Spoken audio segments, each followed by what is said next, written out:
Right. Hi, everybody. Thank you so much for joining us. Today we are here with members of the Department of Cannabis Control to talk about obtaining a statewide cannabis cultivation license. I'm going to do some introductory words and then we will introduce our speakers. All right. My name is Diana. I'm the co-founder and executive director of the Nevada County Cannabis Alliance. And we are a trade association based in Nevada City that represents over 200 cannabis farmers and businesses in the Nevada County area. Our organization was founded in 2016. And the mission is to provide advocacy and education to support a thriving local craft cannabis industry. And our values are rooted in rural economic development, craft cannabis farming, and environmental stewardship. Our office here and our organization is made up of several different programs. One is our Compassion program, where we work with our local licensed supply chain to move donated product through the supply chain and eventually have it available from cultivation to distribution to testing, manufacturing, to create products that would be available to members of our community in need of compassion projects. So we partner with veteran support groups, cancer support groups, and others. So another one of our programs is called our Buddy program, where we match incoming farmers, those that are seeking a cannabis cultivation license, with those that already have a cannabis cultivation license. We also have a government affairs program where we work on regulations, both here in Nevada County, as well as efforts in Sacramento through Origins Council to advocate for policies that support craft cannabis farmers and businesses. We are here today, though, for our Get Legit part of our programming. And what that is it provides business and technical support to the community for free. And it provides necessary assistance in securing a local and statewide cultivation license and permit. And our Get Legit series includes webinars, support groups, business skills trainings, and a mentor program. All of our webinars are available online and free of charge and are open to the public, and you can find these webinars recorded and available to watch through our website, which is the Nevada County Cannabis Alliance.org. Nevada County Cannabis Alliance.org. And look for future Get Legit programming, which will include marketing support. We'll even be doing a program on using AI tools for marketing. We'll be doing QuickBooks supports, trainings, building a business plan, and various other areas. So with that, I'm going to, beside me is Erin McMichael, who oversees our communications and education for the Cannabis Alliance. And I will turn it over to our speakers to introduce yourselves. Sounds good. Hi, everyone. My name is Lindsay Rains. I'm the Environmental Program Manager with the Licensing Division from the Department of Cannabis Control. And I'm going to be giving the bulk of the presentation tonight, but I am joined by my colleagues, Rhiann and Veronica. If you guys want to introduce yourselves before I get started. Rhiann, go ahead. Hi, everyone. I'm Rhiann Lockhart. I oversee the Policy and Resource Branch, and we provide support for the division and department for licensing policy implementations, outreach efforts, system enhancements, and provide support to our cash collection offices. Thank you. And I'll turn it over to Veronica. Good afternoon. My name is Veronica Daniel, and I am the licensing branch chief for the department. The licensing branch conducts review of the administrative and ownership items associated with applications towards licensure. Happy to be here. Thank you. All right, so I'm going to go ahead and get started. If there are no other announcements, I will share my screen. All righty. Can everyone see the presentation? Okay, today, as mentioned, we're going to go over the process for getting an application or getting a license for cultivation with the Department of Cannabis Control. I'll start with some facts on the current environment of our licenses, and then go into our resources available on our website, highlight the process that we take to review those applications, and then go over some information on making changes to your license and renewing the license if applicable. So just some interesting data on cultivation licensing in the state. Humboldt County currently has the highest number of individual licenses at 1,200. Here's the top 10. Santa Barbara County is at a roughly 900 active licenses at this time, followed by Mendocino, LA, Trinity, and Nevada County is in the top 10 licenses in the state as far as number. Here's a breakdown of annual versus provisional licenses. We'll get into a little bit about what a provisional license is and how those are being phased out. But as you can see, we're at over 2/3 annual licenses right now, and growing. Here's a quick snapshot of the types of license, the sizes of cultivation licenses that we have.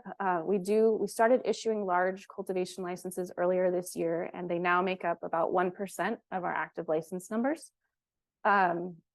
Mostly still small licenses, and a fair number of specialty and specialty cottage as well. Here's a breakdown by lighting type. We still see about half outdoor cultivation licenses, followed a little bit by the mixed light, tier 1 and 2, and indoor makes up 15% of our statewide licenses.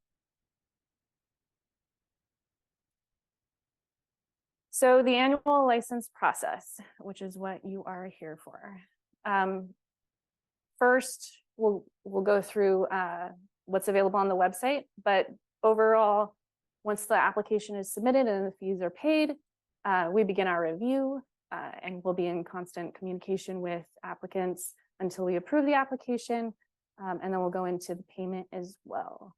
So I wanted to switch at this time to resources on our website. This is the Department of Cannabis Control website. If you're not familiar with it already, now is a good time to get started. There's information on here about where cannabis licenses are allowed. So based on local ordinances and different activity types, you can click around there and get some useful information. We have different categories of information for you: how to apply for a license, how to renew, how to search for active licenses or expired licenses, how to file a complaint, how to make payments. We recently launched this Canna Connect compliance hub for licensees, where we're working on better ways to roll out information to our licensees to help them stay compliant. We have information about equity fee relief down here, how to buy legal licensed cannabis. Join our team if you're so inclined. There's information on how to sign up for updates from us, announcements that might be useful to you as an applicant or a licensee, as we're working internally to consolidate and become the Department of Cannabis Control. So focusing on applying for a license, if you click on the applicant section, we have a number of tabs that will take you to different information. The one I wanted to start with was how to apply for a license. General overview: it's very important to complete the local permitting process. Cities and counties have a variety of rules and permitting processes, and understanding that is really important to streamline your state license process. Something you can do on this website is learn the state regulations for cannabis businesses. It's very good to acquaint yourself with that before applying. Gather your application information and documents. There's checklists and guidance documents on here that we'll look at in a second. And then another important step is creating a licensing system account. We do currently have 2 licensing systems in operation. The links are all available to you through this website, and it's really just a part of us becoming a department. We were previously 3 different departments, 2 different databases, still behind the scenes. As long as you click the type of license you would like, it will take you to the correct one. Completing your application through the appropriate system, paying the application fee, and submitting your application. Key component of the process is answering any emails from our licensing team. We might send them from our individual emails or through the system. You might get regular updates, but it will be important to be checking your email and responding to us as you are able to. And then payment of the license fee once your application is approved. And then posting your license is a requirement to stay compliant. We have a list of frequently asked questions here on our website, a lot of good information and links to related content that will help you prepare for the application process. I did just want to go quickly over the fees. There they are. So application and license fees. So there's a fee when you submit your application, and then a fee for the license once it's approved that's due annually upon renewal. And fees are calculated by license type. Oops. So for cultivation, you can look them up here. The applications fees are in this middle column, and the license fees are on the right-hand side here. There is a late fee for renewal that is half of the license fee, which is pretty substantial. So it's important to make sure you're looking ahead to when that fee is due and paying it timely to avoid the significant late fees. Okay, so application resources. This website, this tab on our website, I should say, has a ton of information on preparing for licensure. There's a checklist that'll take you through a bulleted item by item of what you need before you apply. There's a guidance document with examples on how to create a premises diagram. We have forms on here. They are optional, but they do help streamline the process. So it puts the information that's required in a format that is easier for us to sort, filter, and approve, and hopefully easier for you to stay organized as well. So I highly recommend looking at these optional forms and using them if possible. There's a whole section on here on additional resources by license type.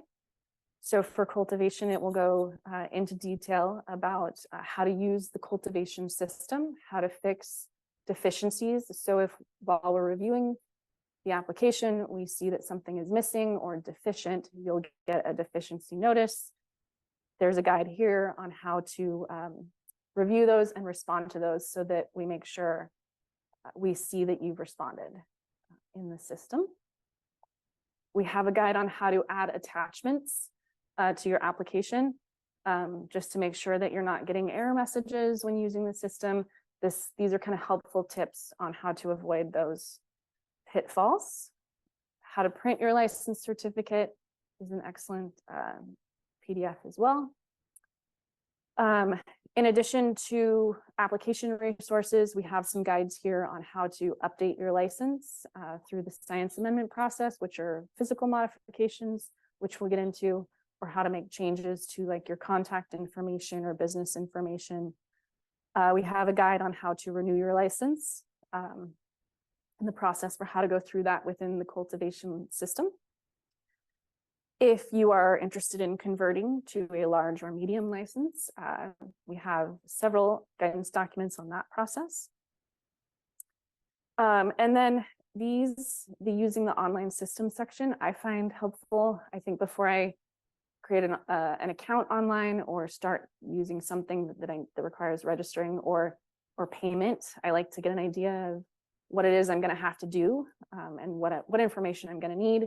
So these give you helpful visuals of what to expect once you log in and you start using the system. And it is lengthy, but it has this nice table of contents that can help you jump to a question you might have or review the entire thing if you'd like.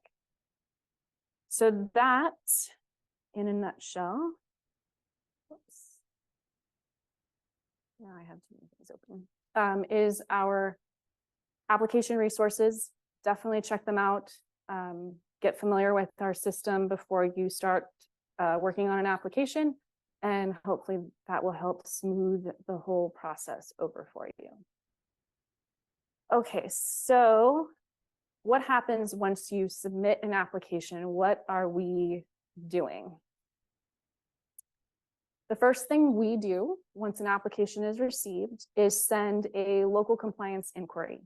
So we're sending an email to the local point of contact, whoever your permitting office is with your city or county, and obtaining authorization from them that that applicant is and activity are authorized and in compliance with local rules. When we receive a response back from them, we go ahead and move the application forward. If you have a permit from your locals, upload it as part of your application, because that creates this 10-day turnaround time versus 60 business days to respond. So permit as part of the application means that we give the locals 10 calendar days to respond versus us giving them 60 days to respond. And 60 business days is quite a long time. So another way to make sure your application moves swiftly is to upload your local permit as part of your application package. Once we receive the local authorization, we're reviewing the business documents, the business formation document, seller's permit, labor peace agreement, financial interest holders, your right to occupy, which was one of the optional forms that we recommend you use to help streamline this part of the review process, and the background checks or owner applications for owners of the application. And as we review these and there are any missing items or deficiencies, we're logging those, and you'll get an email that says, please submit X, Y, and Z to complete your application. We're also reviewing what we call the scientific review portion, and that includes compliance with the California Environmental Quality Act, the cultivation plan, which is just a term we use that includes your pest management plan, your waste management plan, your premises diagrams, and if you're using some type of lights, supplemental lighting, your lighting diagram. We look for evidence of enrollments in the state water quality protections program and a lake and stream bed alteration agreement from Fish and Wildlife, or a notification from them that an agreement is not needed. And then we also look at your water and power source documentation. So a quick side note on CEQA, or the California Environmental Quality Act. It's something that we work closely with locals on, because the locals may opt for statutory exemption for their ordinance, but in order for us, the DCC, to issue a license, an annual license, we need a site-specific review, and that could include something that is categorically exempt or higher level CEQA documents such as mitigated negative declarations. In the case of Nevada County, they did an environmental impact report and then have been doing tiering checklists or addenda for the individual sites, which is a great way to streamline the process. We have a note here that, excuse me, robust project descriptions are required. They are extremely helpful for us at DCC to essentially match the project that was approved at the local level with the project that's being applied for at the state level. And what happens when the locals handle the first review for CEQA is that DCC is what's called the responsible agency, and that helps streamline the process for state licensure. More about CEQA than you ever wanted to know. Okay, so let's say we reviewed these components of your application. We've identified things that are missing and that we need more information on, you receive a deficiency notice through the system. And that will give you 180 days to provide that information back to us. 180 days is a long time. We'd obviously like it if you responded much sooner than that. But if after 180 days we have not received all of the missing information that was identified, the application may be considered abandoned. If an application is abandoned, you can always apply at any time. If an application is denied, there's a period of waiting time before an application can be submitted again.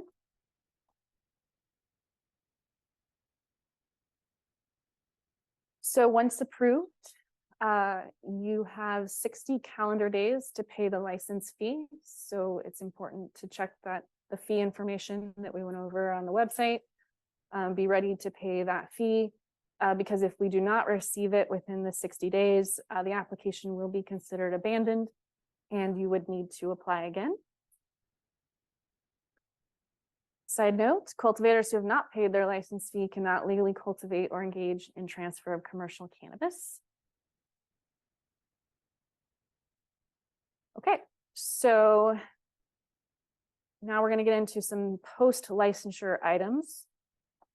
Business modifications. So you've received your license and you need to make some changes.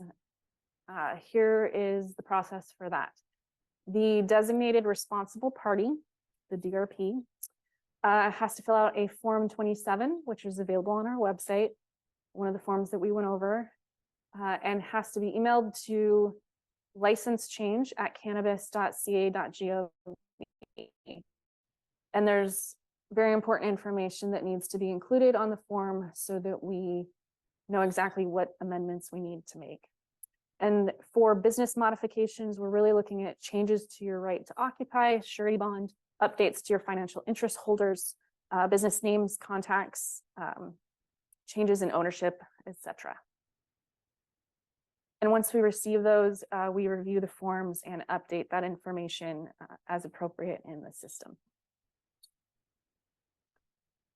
So we have business modifications, and then we have what we call physical modifications. So if you need to make changes to your water or power source, or you're going to do some additional grading, perhaps add another greenhouse, anything like that, physical. These are physical modifications to your site. Those occur through what we call the science amendment process. It's mainly because the scientists are going to be looking at it. That can be done through the system, and there was a guide on how to create and submit those on our website. Again, these are physical changes or alterations that materially or substantially alter the licensed premises. These could be changes to your cultivation plan, like I said, like moving a greenhouse, moving a hoop house, changes to your water or power source if you're changing from a diversion to a new well. That's information we'd want to know here. Increases or decreases to your total size or capacity, or what we call the canopy of your licensed premises. Or any changes that would require approval from your local jurisdiction. So something that might require additional permitting.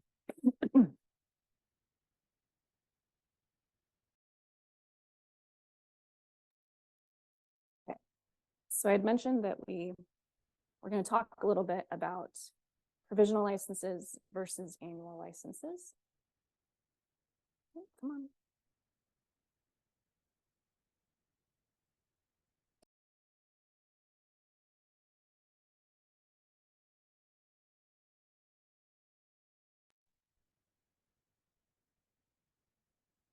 There we go. So provisional licenses were to provide a pathway to enter and remain in the legal market while businesses completed their local permitting and CEQA requirements. And those are currently in the process of being phased out. They do not create a vested right for renewal, and they must comply with all laws applicable to annual licenses. So it's a different threshold for approval than an annual license, but they still must comply with the same operational laws that annual licenses do. And they must, excuse me, actively and diligently pursue requirements for an annual license. We are in the process of transitioning provisional licenses to annual licenses as they're ready, and no provisional license shall be effective after January 1, 2026. Here's some key deadlines for provisional licenses that went into effect a couple of years ago. As of July of this year, there were some additional renewal requirements specifically for cultivation. To renew a provisional license, in a cultivation provisional license, you should be showing progress towards CEQA compliance and a final Lake or Streambed alteration agreement. January of upcoming, gosh, it's already 2024. The last day for provisional cultivation licenses that would result in operations equivalent to a large license, so more than an acre outdoor, 22,000 square feet, mixed light or indoor. January 1, 2025 will be the last day that we can renew provisional licenses. So this upcoming year will be the last renewal for existing provisional licenses. And then January 1, 2026, they will all need to be transitioned to annual licenses. So some information about transitioning a provisional license to an annual license. Your expiration date will not change during that process. It can happen at any time during the license period. Requests are submitted through a science amendment. There's no fee or charge associated with that. And the licensees must meet all regulatory requirements. Once you have a final LSA and CEQA compliance documentation, that's when we'd be looking to transition your license to an annual.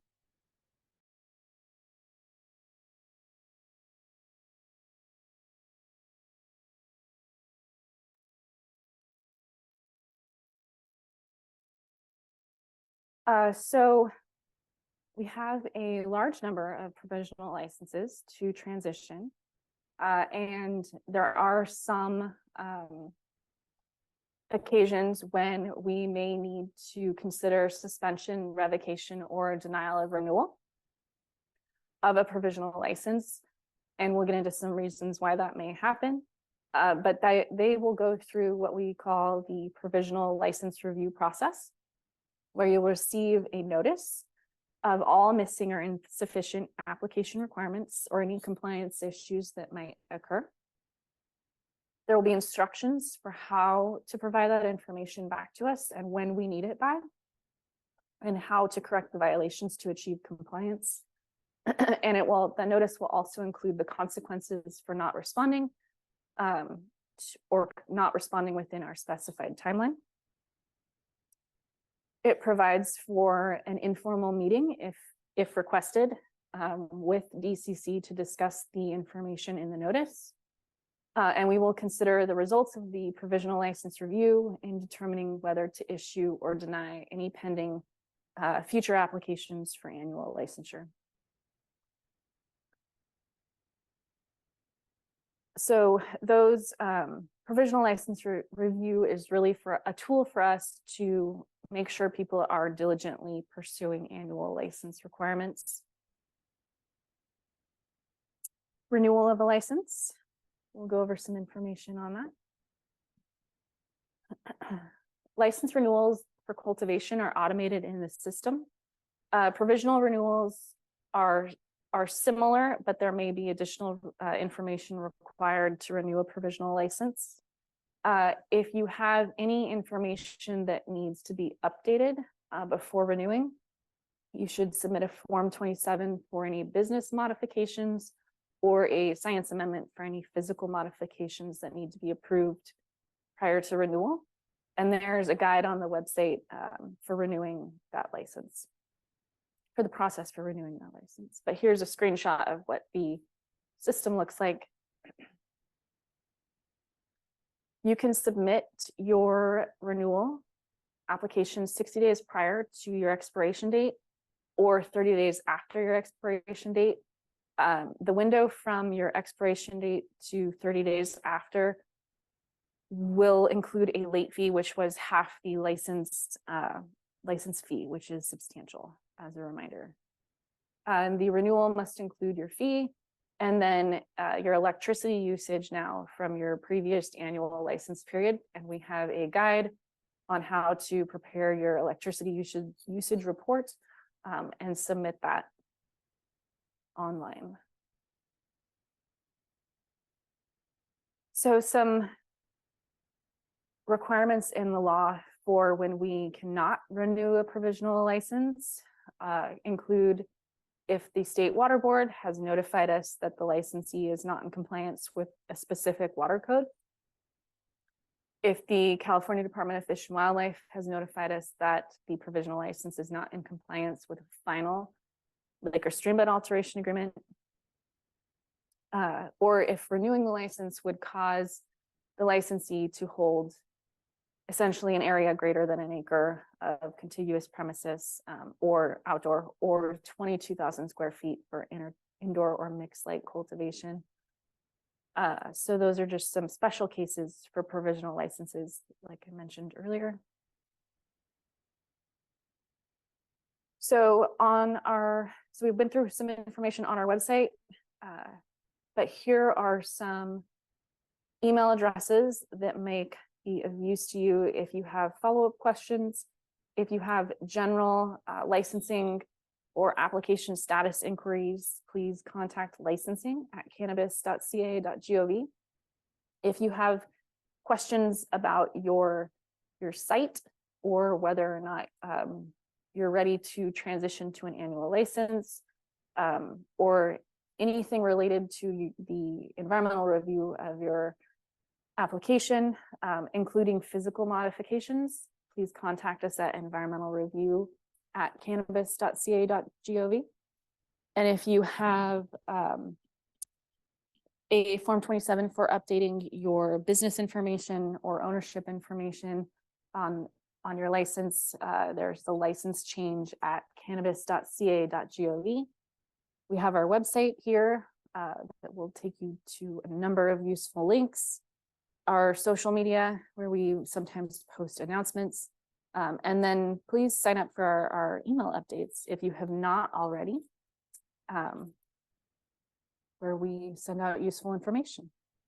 And I think, yes, that is the end of the PowerPoint. And if there are questions, there's a number of us here available to answer those.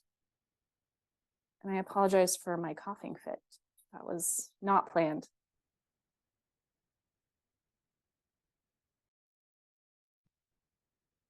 Thank you so much for that, Lindsay. That was awesome. Are there any questions that anyone have that are currently attending the webinar? If not,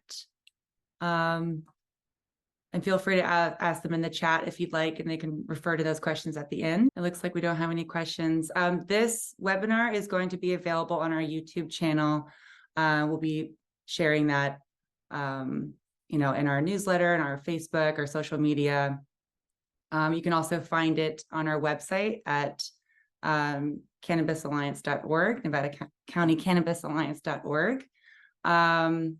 And yeah, thank you all so much for joining us. This was amazing. I really hope that you all benefited from the information you received. And again, if you have any other questions, feel free to contact us on our Facebook or social media. You can also reach me at Erin at nccannabisalliance.org, and I can refer your questions to the folks at the DCC for any further questions that you might have. All right. I think that's it. Thank you all so much for being here, and take care.